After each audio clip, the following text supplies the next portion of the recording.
एक महल्ला पहला जहाँ हो नाही था क्या आखा क्यों नाही क्या हुआ।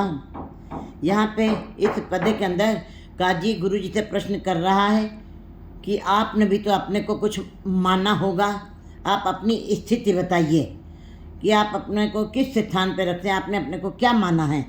तब गुरु जी वहाँ पे काजी को अपने ही शब्दों में बड़े ही सरल ढंग से समझा रहे हैं। जहाँ हो नाही, जब मेरे अंदर कुछ भी नहीं, मेरे अंदर कोई गुण ही नहीं है, मेरे अंदर कोई अच्छी बात ही नहीं है, ना ही तो क्या आखा, तो मैं अपने मुख से क्या व्याख्यान करूं। जब मेरे अंदर किसी प्रकार का गुण नहीं है, अच्छे विचार नहीं है, अच्छी बातें मेरे अंदर नहीं है, मेरे मन ही मैला है। और जब मन मैला तो सब कुछ मैला, मेरा मन ही मैला विकारों से भरा हुआ है, तो मेरे अंदर कुछ भी नहीं है, तो क्या आखा मैं दूसरों को कैसे उपदेश दे सकता हूँ। भाव, जिनके अंदर स्वयं ज्ञान नहीं है वो दूसरों को उपदेश देने के लायक नहीं है। गुरु जी ये बता रहे हैं, पहले स्वयं उस मार्ग पे चलना पड़ता है, तब दूसरों को आप समझा सकते हैं। गुरु जी कहते हैं मैं कुछ भी नहीं हूँ, मैं कैसे दूसरों को उपदेश दे सकता हूँ, क्योंकि मेरा मन स्वयं मैला है। क्यों नहीं क्या हुआ, और मैं कैसे मैं समझा सकता हूँ, और मेरे अंदर कोई गुण नहीं है, मेरे अंदर कोई गुण भी नहीं है, कैसे गुणों का मैं दिखावा कर सकता हूँ। जिसके अंदर गुण होते हैं वो दिखावा कर सकता है। मैं तो हम निर्गुण हारे को गुण नहीं, मैं तो निर्गुण हूँ, मेरे अंदर एक भी गुण नहीं है, मैं कैसे दिखावा करके सबको समझा सकता हूँ अपनी बातों से। मेरे अंदर अपने अंदर कुछ नहीं है।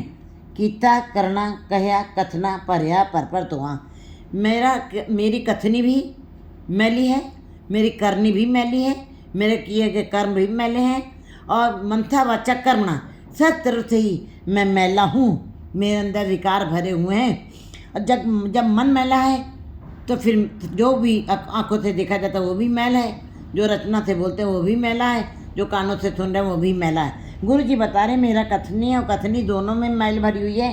कथना पर्या पर तो हुआ, मैं बस मेरा मन इन विकारों की मैल से भरा पड़ा है, बस मैं इसको धोने की कोशिश कर रहा हूँ, इसको साफ करने की कोशिश कर रहा हूँ। ये किस प्रकार निर्मल हो जाए, मैं यही अपने मन के अंदर सोच विचार कर रहा हूँ। आप न बुझा लोग बुझाई, ऐसा अगु है।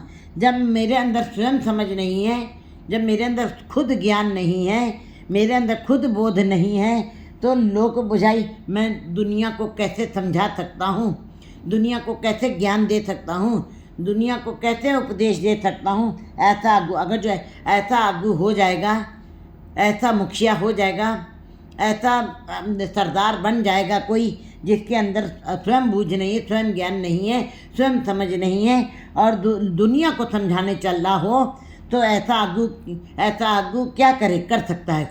भाव, कुछ भी नहीं कर सकता ऐसा आगू, ऐसा गुरु, ऐसा मुखिया कुछ भी नहीं कर सकता है। नानक अंधा होय के दस्ते राहे सबत मुहाए साथे। गुरु जी बता रहे हैं कि मार्ग मोती बिथरे, अंधा निकलो जाए, ज्योत बिना जगदीश की क्यों कर मार्ग पाए।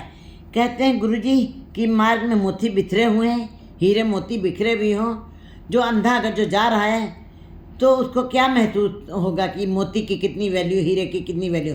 उसको तो केवल पत्थर ही नजर आ रहे हैं जो केवल पैरों को गड़ रहे हैं और कष्ट दे रहे हैं। कहते बिना इसी प्रकार दूसरी तरफ बता रहे हैं गुरु जी, इशारा कर रहे हैं जीवों की तरफ कि एक अंधा है जिसकी आंखें नहीं है, तो मार्ग में मोती बिखरे हैं, तो केवल उसको दुख देने के अलावा और कुछ नहीं उसको समझ में आ रहा है।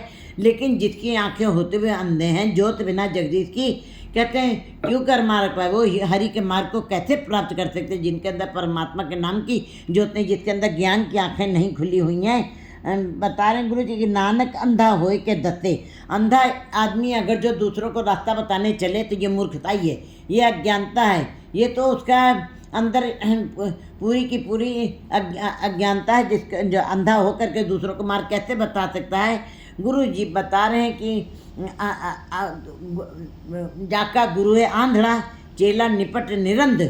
कहते हैं जिसका गुरु अंधा है उसके चेले और निपट अंधे होते हैं, क्योंकि गुरु जिधर चलता है चेले उधर ही चलते हैं। वह स्वयं रसातल में जाके गिरता है और अपने चेलों को भी उसी के अंदर बहा ले जाता है, उनको भी रसातल में गिरा देता है। इसका मतलब कोई मंजिल उनको प्राप्त नहीं हो सकती जो अंधे के साथ जिन्होंने पल्ला पकड़ा है। लेकिन गुरु जी बता रहे हैं कि अंधा होए के दत्ते राहे, अंधा होकर के दूसरों को रास्ता कैसे बता सकता है।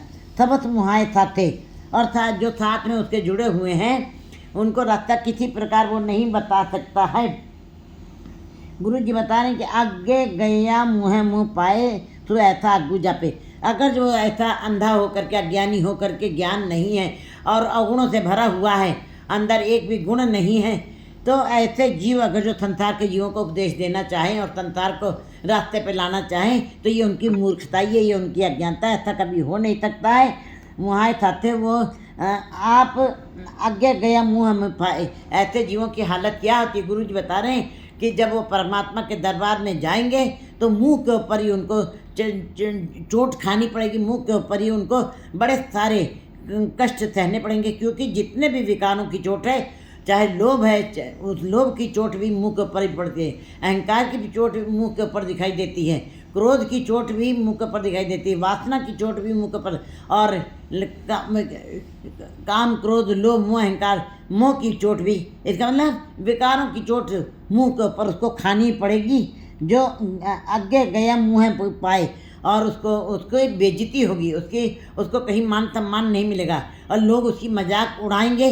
लेकिन इस बात की समझ तब लोगों को आएगी जब परमात्मा के दरबार में जाते हुए उनके मुंह के ऊपर चोट पड़ेगी, उनको बेइज्जत होना पड़ेगा, उनको मान सम्मान उनका खो जाएगा।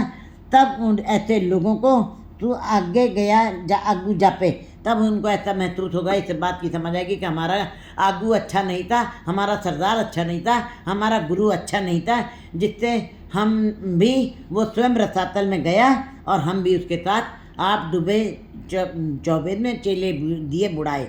आप स्वयं बूढ़े हैं और दूसरे चेलों को भी डुबा के रख दिया। इस बात की समझ तब लोगों को आती है जब उसकी मजाक उड़ती है, जब उसकी बेइज्जती होती है, और जो दिखावा कर रहा था तब महसूस होता है लोगों को, पहले नहीं समझ में आती। 2